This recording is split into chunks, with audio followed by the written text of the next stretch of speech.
জামায়াতে ইসলামের সাথে সমসাময়িক আরেকটি দলের বিরোধ কেন হচ্ছে?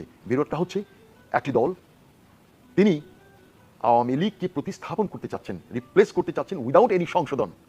উনি উইদাউট এনি সংশোধন তাড়াতাড়ি নির্বাচন চাচ্ছে, অথবা তাদের যিনি এখন দেশের যিনি প্রধান তিনি এখন আর্থ্রাইটিস রোগী ঠিকমতো হাঁটতে পারছেন না, খুব সহজে রিটায়ারমেন্টে চলে যাবেন।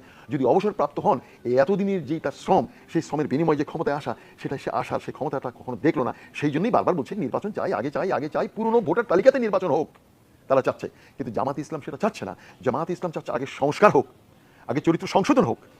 কি কারণে আওয়ামী লীগকে হটিয়ে দেওয়া হলো সেই কারণগুলোকে আগে ঠিক করতে হবে, ঠিক করার পরে না নির্বাচন। আর সেই কারণগুলোকে যদি সংশোধন না করে যদি নির্বাচন হয়ে থাকে, তাহলে আবারও সেই যেই ননিচোর গোয়ালঘটে যে ননি চুরি করতো না, সে আরেকটা ননি চুরি আসবে। তো সেই জন্য আমি বলছি এখন যে জামাতের সাথে যে দ্বন্দ্ব, সেই দ্বন্দ্বটা অ্যাকচুয়ালি একজন হচ্ছে সেবক, আরেকজন হচ্ছে অন্য কিছু।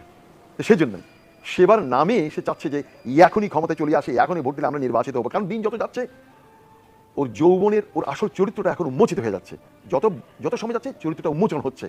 এই উন্মোচনের ভয়ে সে তাড়াতাড়ি, অর্থাৎ আমার যে নববধূর ঘোমটা উঠানোর আগেই যেন কলমাটা যেন পড়িয়ে দেওয়া হয়, ঘোমটাটা তার আগে যেন তোলা না। কারণ ঘোমটা যখন তোলা হবে দেখা যাবে আমার নববধূর একটা ধাতু নেই, সবগুলো দাঁত ভাঙ্গা।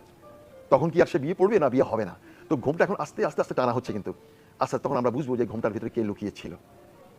জামাত ইসলাম এই ঘোমটাটা আস্তে আস্তে খোলার জন্য সেই সময়টা এখন জনগণের হাতে ছেড়ে দিয়েছে। জামাত ইসলাম এটা করছে না, জনগণই এটা করছে।